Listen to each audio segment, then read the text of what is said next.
Değerli arkadaşlarım, sevgili misafirlerimiz ve bizleri ekran başında izleyen çok kıymetli halkımız. Bu ülkede her gün yeni bir darbeye uyanıyoruz. Bu darbeler siyasi oluyor, bu darbeler toplumsal oluyor, bu darbeler ekonomik oluyor ama darbesiz bir gün geçmiyor. Siyasi iktidar ancak darbe politikalarıyla ayakta kalabileceğini görüyor ve bu yöntemi sonuna kadar kullanıyor. Dün gece de yeni bir darbe operasyonu gerçekleşti dün akşamdan itibaren. Ekonomi konusunda yeni bir model açıkladığını iddia eden siyasi iktidar birdenbire şimdi yeni tedbirler aldığını duyurdu.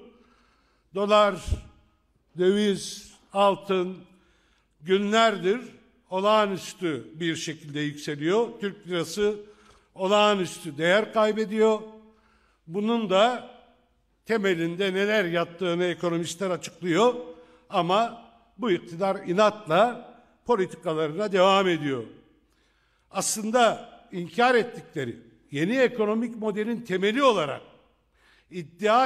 iddia ettikleri politikaları şimdi yeniden başka kılıflarla hayata geçiriyorlar. Şöyle diyelim, önce yeni ekonomik model ilan ettiler. Bu ekonomik modelde kendi tezim diye AKP Genel Başkanı'nın açıkladığı formül büyük sarsıntılara ve çöküşlere yol açtı. Ama asla bundan vazgeçmeyeceğim dedi Cumhurbaşkanı ve AKP Genel Başkanı.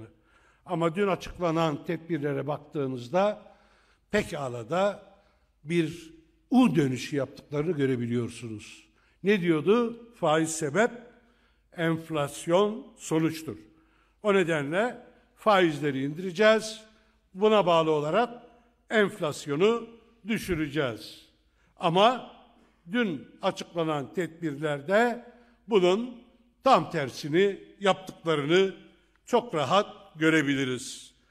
Değerli arkadaşlarım, neler vaat ettiler, sonuçlar ne olacak diye baktığınızda esas söyledikleri mevduatı bugün dövize endekslemek dışında ciddi herhangi bir adım ve önlem olmadığını görebilirsiniz. Yani Türk lirasına bağlı mevduatı şimdi dolara endekslediler. AKP Genel Başkanı diyor ki tasarruflarını değerlendirirken kurdaki yükselişten kaynaklanan kaygılarını gidermek isteyen vatandaşlarımıza yeni bir finansal alternatif sunuyoruz diyor. Nedir bu finansal alternatif? Türkiye'de liraya bağlı mevduat hesaplarının getirisi döviz getirisi altında kalırsa aradaki fark mevduat sahiplerine ödenecek. Yani bunun adı ne? Bunun adı şu: döviz yükseldikçe faize bakmadan aradaki farkı Türk lirası mevduatındaki faize bakmadan dövizdeki artışı mevduat sahiplerine verecekler. Yani aslında faizi dolaylı olarak arttırmış oldular. Dolara ya da dövize endeksleyerek faizi birkaç kat arttırdıklarını görüyoruz ama mesele bununla bitmiyor. Nedir bu? Türk lirasını ve ekonomiyi bütünüyle dolara bağlamaktır veya dövize bağlamaktır. Hani bunlar yerli ve milli olduklarını iddia ediyorlar. Şimdi ekonomi bütünüyle yabancı paraya bağlanmış oldu. Bunun adı tam da mandacılıktır değerli arkadaşlarım. Bu iktidar bu oyunlarıyla ülkeyi mandacı bir düzene, bir statüye sürüklemektedir. Evet, para sahipleri doların her yükselişinde servetlerine servet katacaklar. Peki bu kaynak nereden gelecek? Asıl mesele bu.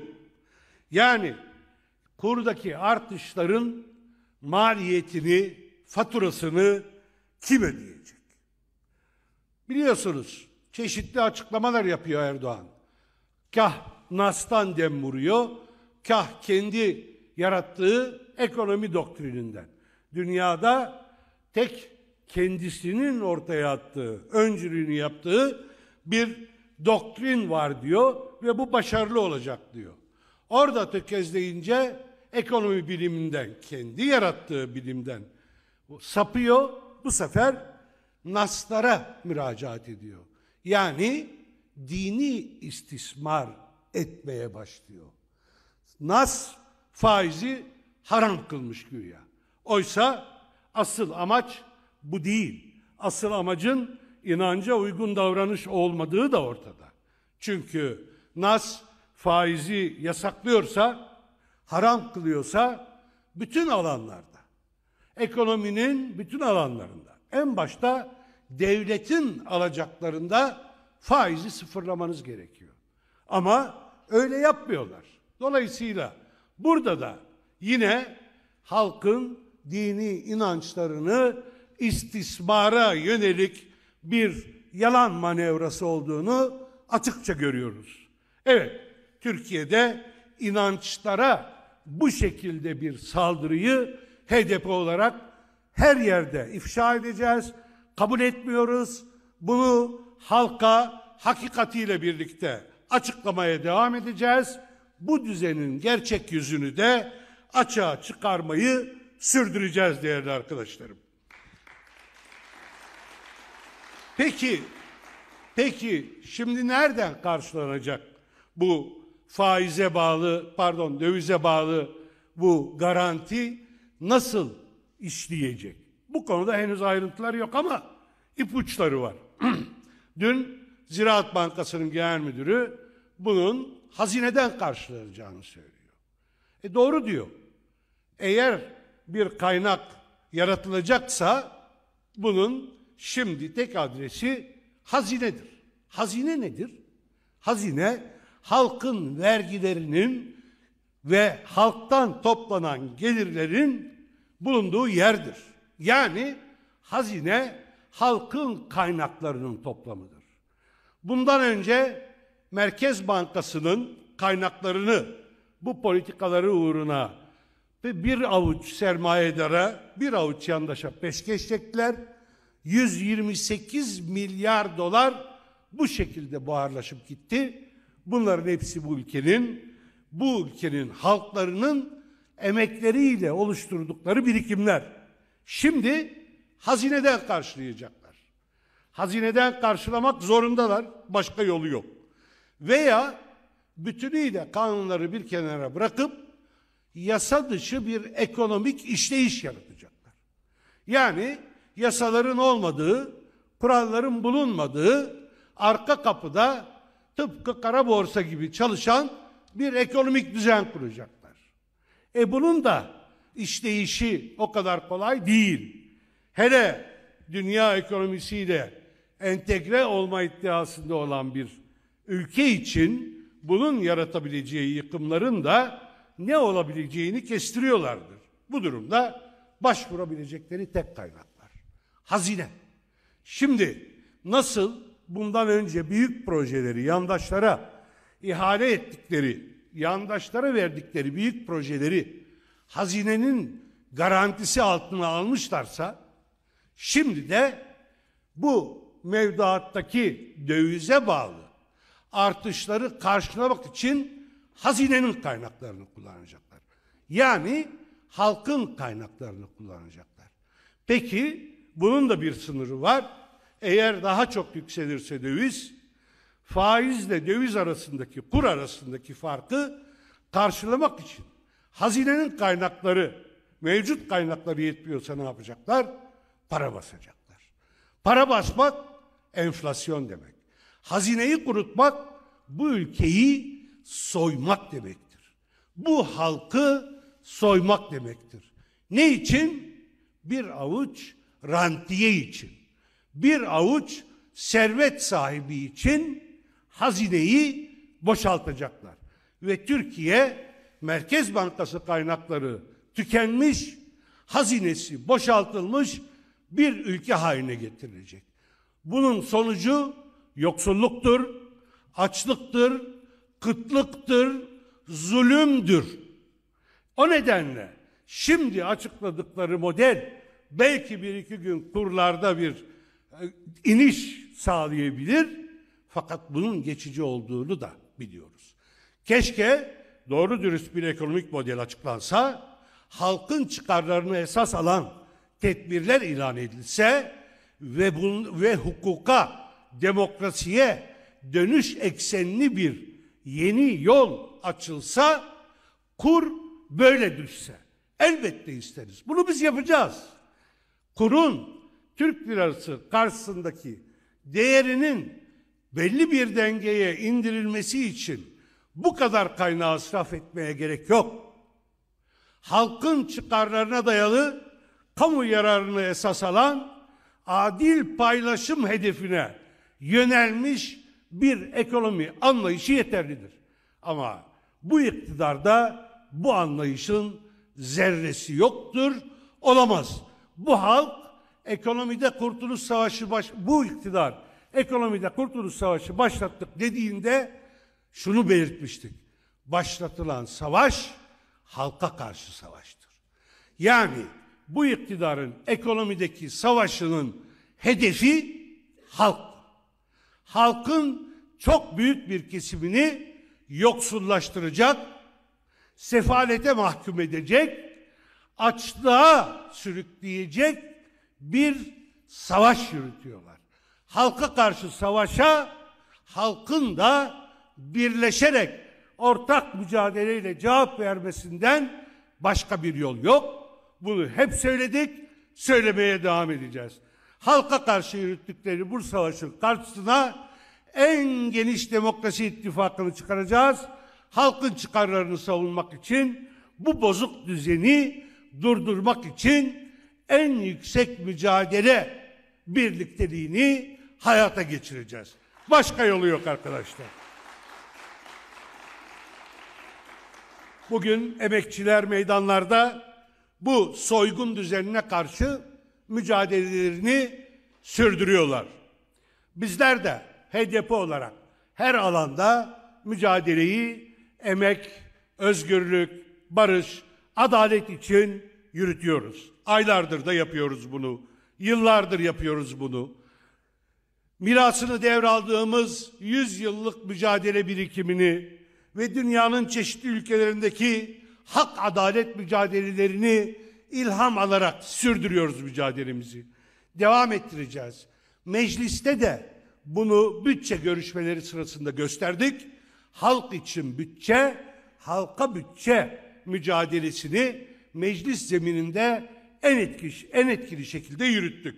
Şimdi eğer bu yeni açıkladıkları paketi gerçekten hayata geçireceklerse, yani faizle kur arasındaki farkı TL mevduat sahiplerine mutlaka vereceklerse bunu hazineden yapmaları gerekiyor demiştim. Hazineden tek kuruşun bile kanuni dayanak olmadan çıkarılmasının imkanı yoktur. Ya anayasayı askıya alacaksınız, yani artık açık ve doğrudan darbe yönetimine geçeceksiniz, ya da bu garanti için, yani faiz kur farkı garantisi için bir kanun getireceksiniz meclise. İşte burada bize ve bütün muhalefet partilerine tarihi bir sorumluluk düşüyor. Böyle bir kanunun meclise gelmesi gerekiyor, bunu söylüyoruz. Meclise geldiğinde bunu engellemek, bu halka, bu toplumun geleceğine karşı sorumluluğumuzdur. Böyle bir kanunu getirdikleri anda en etkili mücadeleyi mecliste yürüteceğiz. Alanlarda, sokaklarda emekçilerin yürüttüğü mücadelenin gücünü, sesini, etkisini meclisin çalışmalarıyla birleştireceğiz ve bu oyunu bozacağız. böyle bir kanun getirirlerse bunu engelleyeceğiz, engellemek zorundayız. Bu toplumun geleceği için bunu mutlaka da yapacağız, mutlaka başaracağız değerli arkadaşlarım. Bakın, her konuda her yolu mübah gören bir iktidarla karşı karşıyayız. Biraz önce de söyledim. İnanç istismarını sınır tanımadan yapabiliyor. Ve tamamı bunların bu yandaşa, savaşa, ranta, bir avuç sermayedara işleyen ekonomik ve siyasal düzeni devam ettirmek içindir. Beka dedikleri budur. Beka dedikleri kendi iktidarlarını sürdürmek, yandaşları beslemeye devam etmek, bir avuç sermayedarı semirtmek ve halkı sefalete, açlığa mahkum etmektir. Beka dediklerinde bunun dışında hiçbir şey kastetmediklerini, hiçbir şey amaçlamadıklarını hepimiz görmeliyiz. Kendine milliyetçi diyen de, dindar inanan insanlarımız da yapılmakta olanın bütün değerleri talan etmek olduğunu görmeleri gerekiyor. Biz bıkmadan, usanmadan bunu anlatacağız. Dini kendi iktidarlarının devamı ve yandaşlarının daha da zenginleşmesi için halkın yoksulluğu, açlığı pahasına bu düzeni devam ettirmek için alet eden bu iktidara dur demek, vicdan sahibi, inanç sahibi herkesin görevidir. En başta inançları bu oyunda kullanılmak istenen insanların buna dur diyeceğine inanıyoruz.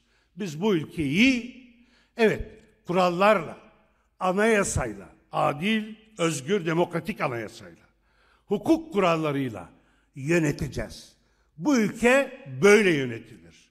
Bunun dışında yapılan her manevranın temelinde hile, yalan ve çıkar yattığını herkesin görmesi gerekiyor. Sevgili arkadaşlarım, değerli halkımız, Machiavelli diye bir düşünür, bir yazar var. Önemli bir insan, önemli bir yazar. Tabii birkaç yüzyıl önce yaşamıştı. Machiavellizm dediğimizde aklımıza gelen bir cümledir. Amaca giden her yol mübahtır. Yani sen amacına ulaşmak istiyorsan her yolu kullanabilirsin. Kirli olsun, hileli olsun, yalan olsun fark etmez. Yeter ki iktidarını koru. Bunun için her şeyi yapmak hakkın var diye özetleniyor. Valla ben Machiavelli'yi iyi okumuş bir insan olarak şunu söyleyeyim. Şu anda bu iktidarın yaptıklarını, bu iktidarın yöntemlerini görüyorsa büyük bir vicdan azabı yaşıyordur. Kemikleri sızlıyordur. Şunu diyordur. Ya ben bu kadarını kastetmemiştim. Benim söylediğim bu kadar değildi. Bu iktidar benim söylediğim ve bana daha sonra atfedilen her türlü kuralın da ötesine geçmiş, artık sonu olmayan bir yola girmiştir bu Machiavellizm konusunda. Bu iktidar Machiavellisttir. Machiavellizm de yetmiyor bu iktidar ifade etmek için. Kendilerini korumak adına her yolu mübah gören günah, suç ve ayıp dolu bir anlayışa sahiptir. Bu iktidarın varlığı günaha, suça, ayıba dayanıyor. Zulm buradan geliyor. Zulmün kaynağı da bu anlayışta yatıyor. O nedenle HDP olarak amacımız hakikatle yürümektir. Halka hakikati anlatmaktır, halk için çalışmaktır, halkın yararına çalışmaktır. Bu yalan düzenini bitirmek için varız, bu talan düzenini sona erdirmek için varız ve bütün bunları yürütme adına kan politikasına son vermek için varız. Yalana, talana, kana son diyen mücadelenin öncüsü olmaya devam edeceğiz değerli arkadaşlarım. Bakın bu ekonomik düzen aslında tam da bir siyasi zihniyete ve bir siyasi modele dayanıyor dedim. Ardında bir siyasi yapı var. Bu siyasi yapının otoriterlik olduğunu, bu siyasi yapının despotizm olduğunu, bu siyasi yapının faşizmi kurumsallaştırma niyetiyle oluşturulduğunu söylüyoruz, söylemeye devam edeceğiz. 2021 yılını geride bırakıyoruz. Bu bizim bu yıl son grup toplantımız. İnsan hakları kuruluşlarının raporlarına baktığımızda işlenen ihlallerin, yapılan zulümlerin ciltlerle ifade edilebileceğini görüyoruz. Burada bunları anlatmam mümkün değil ama birkaçına mutlaka değinmem gerekiyor. Yıl biterken hatırlatmamız gereken zulümler var. Bu zulümleri hatırlatalım ki hesabını sorabilelim ve geleceği adalet üzerine, barış üzerine kurabilelim. Yoksa sadece acıları sayarak karamsar bir tablo yaratmak niyetinde değiliz. Sadece acıları, zulme maruz kalanların yaşadıklarını anlatarak bu düzeni değiştirmenin yeterli olmayacağını biliyoruz. Ama bu düzeni değiştirmek için hafızayı canlı tutmamız lazım. Bu iktidarın zulmünü ve bu iktidarı besleyen düzenden kaynaklanan bütün zulümleri hatırlamalıyız, hatırlatmalıyız. Amacımız bunların bir daha asla yaşanmamasıdır. O nedenle bu hatırlatmayı yapacağım. Hepsine de nasıl cevap vereceğimiz konusunda, bugüne kadar nasıl çalıştığımız, bundan sonra nasıl yapacağımız konusunda da elbette halkımızla görüşlerimizi paylaşacağız. Tam 10 yıl önce bugünlerde Roboski katliamı yaşandı. Evet, birkaç gün sonra 10. yıl dönümüne gireceğiz bunun. Burada bu katliamda hayatlarını yitiren 17 çocuk, 34 canımızı rahmetle, saygıyla anıyorum. Bu acı dinmedi. Bu acı dinmeyecekti. Yine Aralık ayı, acılar ayı diyebileceğimiz bir zaman dilimi maalesef. Maraş katliamı da, o acımasız katliamı da yine Aralık ayında yapmışlardı. Yine Aralık ayında yaşatılmıştı. Alevi canlara ve oradaki demokrat insanlara. O zulmü, o acımasız, o vahşi katliamı unutmadık, unutmayacağız, unutturmayacağız. Hayata Dönüş Operasyonu adı altında cezaevlerinde yaptıkları katliam da Aralık ayındaydı. Onu da unutmadık, unutmayacağız, unutturmayacağız. Sanılıyor ki bunların hesabı sorulmayacak. Evet, divana kalır hesap ama divandan önce halk var.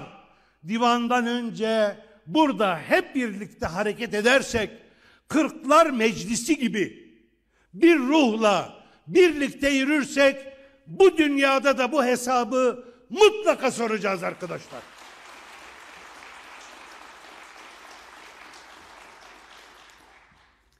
Şemdinli'de Umut Kitabevi'ni basıp da göz göre göre cinayet işleyip suçüstü yakalananlar beraat ettiriliyor. Acılar böylece geleceğe devredilsin diye. Çorum, Sivas, Gazi ve Gezi'de yapılanları da unutmadık. Unutmayacağız, unutturmayacağız. Tekrar söyleyeyim. Biz bu anmaları nefreti büyütmek için değil, siyaseti kör intikam üzerine kurmak için değil, geleceği barış üzerine, adalet üzerine inşa etmek için hatırlatıyoruz. Hesabımız da bunun içindir. Hesap sorma politikamız da bunun içindir. Eğer bunların unutulmasını sağlarsak, hepimiz biliyoruz ki bu niyette olanlar bu politikaları yeniden ve yeniden karşımıza çıkaracaklar. Unutulursa zalim kazanır, hatırlatılırsa hak, halk ve adalet kazanır. Suruç, Ankara, Gar katliamlarını da unutmadık. Bunların hepsi burada, bu toplumda, bu dünyada mutlaka hesabı görülmesi gereken karanlık, kanlı oyunların örnekleridir. Başka örnekler de vardır. Bugün Türkiye'de cezaevleri toplama kamplarına dönüştürülmüştür. Cezaevlerinde işkence, hak ihlalleri almış başını gidiyor. Her gün yeni cenazeler çıkıyor cezaevlerinden. Hasta mahpusların tedavileri engelleniyor. Adeta fiili idam cezası uygulanıyor. Hani kanunlarımızda, anayasada idam cezası kaldırılmıştı dedik ya, diyorlar ya. Hayır. Hasta mahpusların tedavisinin engellenmesi bir idam biçimidir.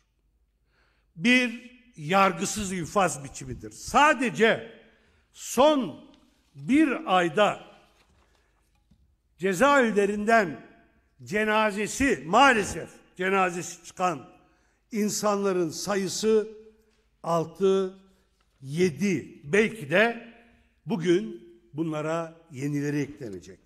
Evet, bütün bu zulmün kaynağı bu sistem, bu anlayış, bu zihniyet.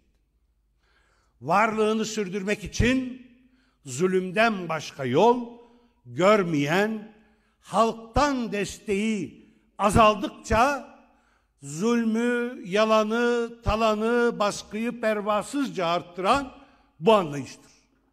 Bunların temelinde savaş politikaları, düşmanlaştırma anlayışı yatmaktadır. Bunların temelinde toplumun çeşitli kesimlerini birbirlerine düşman kılarak birlikte mücadeleyi önlemek, böylece iktidarlarını hileyle, oyunla, yalanla sürdürmektir. İşte buna karşı çıkmak zorundayız. En başta Kürt sorununda çözümsüzlük politikalarına, güvenlikçi anlayışa karşı çıkmak zorundayız.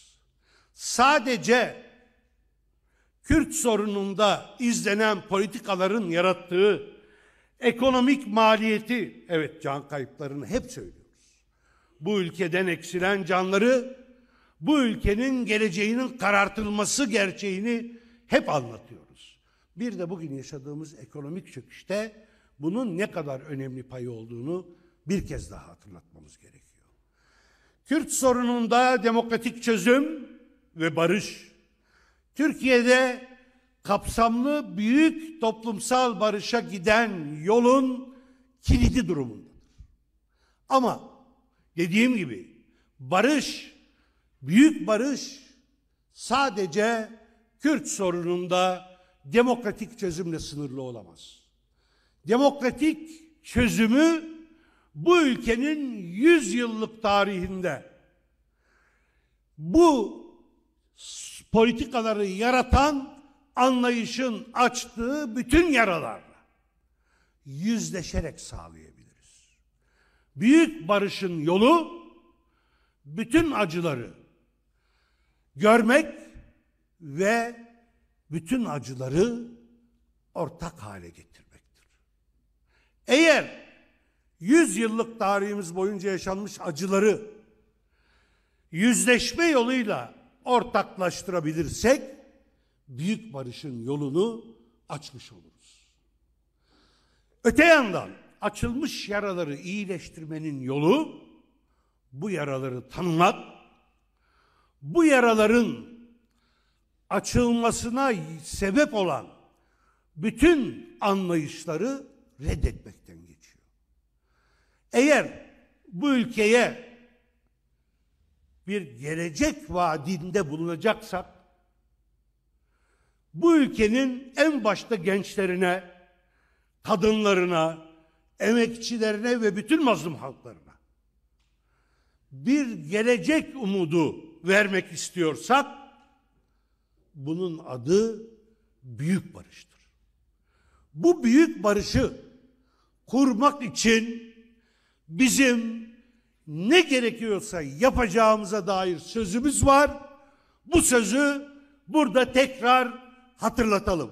Büyük barış bizim varoluş sebebimizdir. Kürt sorununda demokratik çözümden, bugünden geriye doğru yaşatılan bütün acılarla yüzleşmeye ve yaraları sarmaya dönük bir anlayış. Böyle yaparsak geleceği barış üzerine, demokrasi üzerine, adalet üzerine kurabiliriz. HDP olarak bizim bu topluma vaadimiz, taahhüdümüz, sözümüz en başta budur. Bunun da sadece HDP'ye bırakılmayacak kadar büyük bir hedef olduğunu herkesin görmesi gerekiyor. Eğer bunu başarabilirsek, büyük barış hareketini geleceğin inşası için, geçmişin yaralarını iyileştirmek için kurabilirsek, bu iktidarın dayandığı bütün temelleri ortadan kaldırırız.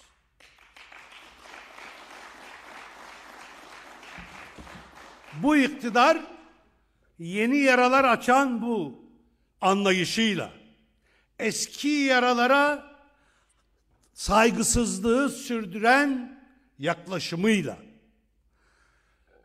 toplumu ayrıştıran, inanç kesimlerini birbirlerine düşmanlaştıran, halkları birbirine karşı karşıya getiren politikalarıyla kendini var etmeye çalışıyor. Bu iktidarı göndermenin yolu, bu düzeni değiştirmenin yolu bunun tam tersini yapmaktır. Bundan sonra artık zaman kalmamıştır. Zaman daralmaktadır.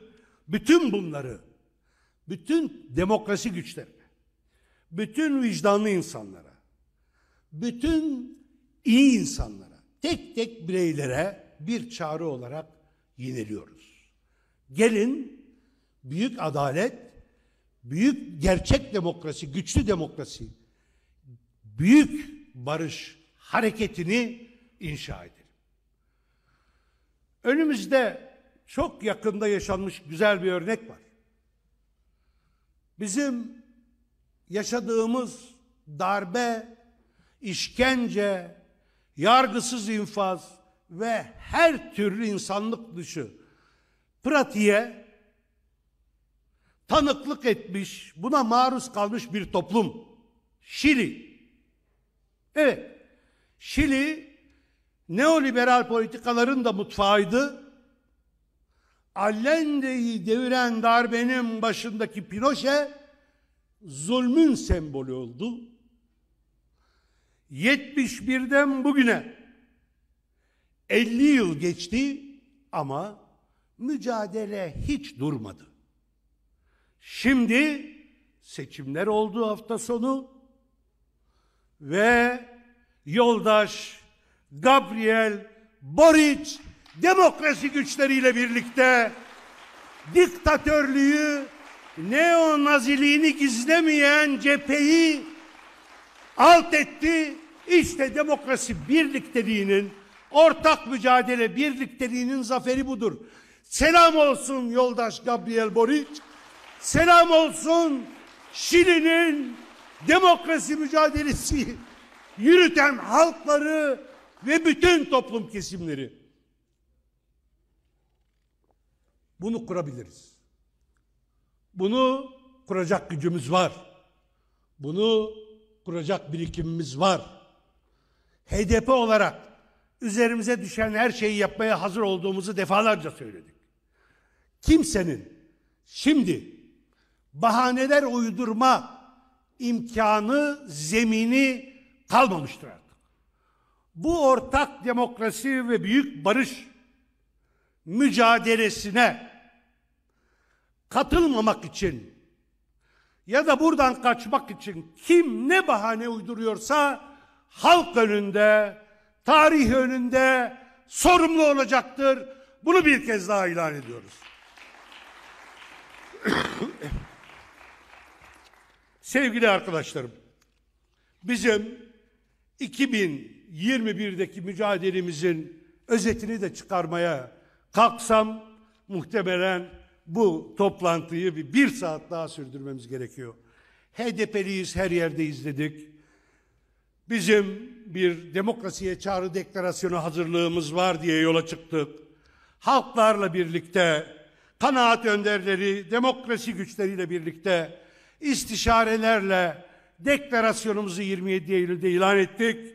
Yol haritamızı toplumun önüne koyduk, öneri olarak koyduk. Kimseye bir şey dayatmadan. Gelin müzakere edelim diye ilan ettik bu deklarasyonu. Burada isteğimiz, hedefimiz, amacımız toplumun bütün farklı kesimleriyle ama ortak hedefi demokrasi, adalet, büyük barış olan herkesle müzakere ederek ortaklığı sağlamaktır. Bu ısrarımızda devam ediyoruz, bu ısrarımızı sürdürüyoruz. Bunu da demokrasi mücadelesini en geniş kesimlerle taşıyarak, en geniş birlikteliği oluşturarak sağlayacağımıza inancımız tam. 2022 yılı bu hedeflere ulaşacağımız yıl olacaktır. Kimse sakın umutsuzluğa kapılmasın. Kimse sakın karamsarlığa kapılmasın. Kimse bu iktidar ne yapar eder, mutlaka bir yolunu bulur, seçimleri de kazanır gibi nihilizm yoluna girmesin. Hayır, bu iktidar halka düşman, adalete düşman, halkların birlikteliğine düşman bir iktidardır. Bugün bir oyun yapar, 2 gün nefes alır, o 2 günlük nefesin, iktidarın kendine sağladığı 2 günlük nefesin bedeli yıllarca bu halk tarafından ödenir. O nedenle kaybedecek zamanımız yoktur. Birleşmek, birlikte yürümek ve bu ülkeyi 2022'de adalete, büyük barışa, demokrasiye taşımak için derhal harekete geçmeliyiz. Bizler deklarasyonumuz çerçevesinde zaten görüşmelerimizi çok yönlü devam ettiriyoruz. Bir büyük mücadele ortaklığı hedefiyle, amacıyla bütün kesimlerle, buna katılabilecek bütün kesimlerle görüşmelerimizi sürdürüyoruz. Muhalefet, parlamentodaki muhalefet partilerine de çağrılar yapıyoruz. Önümüzde bir seçim var.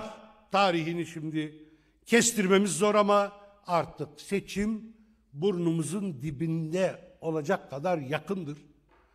Bunu böyle düşünmek zorundayız.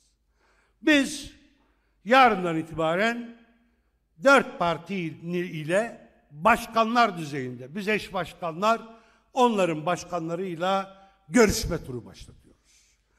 Ve ortak mücadele için kendilerine de çok temel noktalarda önerilerimizi sunacağız. Yarın Saadet Partisi'ni ziyaret ediyoruz.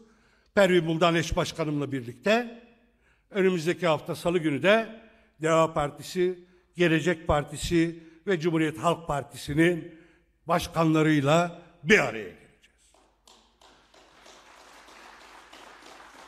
Bu davet bizden geliyor.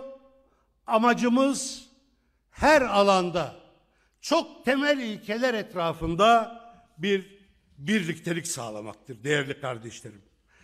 Bizim zaman kaybetme lüksümüz yok. Aslında herkes biliyor geminin su aldığını. Bu şiiri hatırladınız değil mi? Çok tekrar ettik. Herkes biliyor kaptanın yalan söylediğini. Ve herkes biliyor zarların hileli olduğunu. Şimdi hiç kimse bu yalan döngüsünü görmezden gelme hakkına sahip değil. Zarlar hileli değilmiş gibi iktidarın kurduğu oyun sahasında kalma hakkına hiç kimse sahip değil. Zarlar hilelidir. Kaptan yalan söylüyor. Bu gemi su alıyor. Bizler şimdi ortak mücadeleyle bu gemiyi barış, demokrasi, adalet limanına götürmeliyiz. Önce şu hileli zarları atıp çöpe gömmeliyiz tarihe. Yalanın hakimiyetini kurmak isteyenlere hakikatin sesiyle cevap vermek zorundayız. Bunu başaracağız. Buna inancım tamdır. İşte bu inançla yeni yılı kutluyorum. Bu inançla bütün halklarımıza, emekçilerimize, gençlere, kadınlara, sahada olan, açlık çeken, yoksullukla boğuşan, geleceği gasp edilen toplumun bütün insanlarına sesleniyorum. Gelin birlikte yürüyelim. Umut mücadeleden doğar. Dayanışma umudu besler. Eğer oturursanız yerinizde karamsar hikayeler örmeye devam ederseniz gideceğiniz yol kapkara bir umutsuzluktur. Buna kimsenin hakkı yoktur. Bu ülke hepimizdir. Hep birlikte kazanacağız. 2022 yılı birlikte kazanacağımız bir yıl olacaktır. Bu inançla hepinizi sevgiyle, saygıyla selamlıyorum.